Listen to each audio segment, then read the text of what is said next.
Hello guys, welcome to Justina07 na Mix Vlogs. Ayan guys, luto na ang ating ginataang bagungon. Ayan, kumukulo-kulo pa siya guys. Kumukulo-kulo pa kasi pauntiin natin ang bahagya ang sabaw. Ayan, maunti na ang sabaw niyan guys, pero pauntiin pa natin ang bahagya.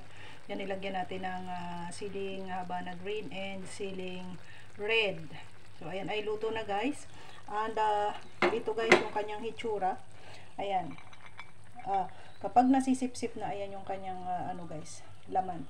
Kapag nasisip-sip na yan siya at nasisip-sip na yung kanyang laman, ay luto na po iyan siya. So yan yung kanyang laman guys.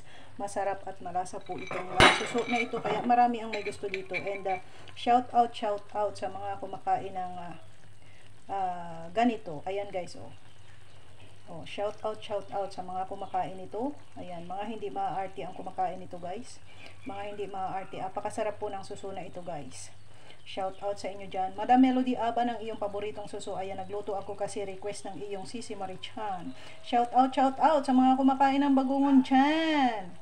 Ayan, at syempre kung bago ka pa lang sa aking channel, huwag mong kalimutang mag-subscribe and then click the bell button. Select all para lagi kang updated sa mga susunod ko pang upload na video, mga simple cooking ko sa aming munting tahanan guys. So ayan, subscribe na guys para matutunan nyo yung aking mga exotic na mga lutong bahay guys. Mga exotic ngunit masasarap, simple ngunit talaga namang matatakam ka kasi mga lutuin kakaiba. So ayan guys,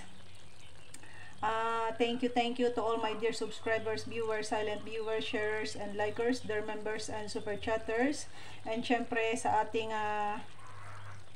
mga avid viewers. Thank you so much sa inyong lahat guys. God bless and hoping na palagi kayong okay. Papatayin ko na ang apoy nito guys kasi ito ay luto na po guys. So ayan, shout out sa inyong lahat. Have a good day and thank you for watching.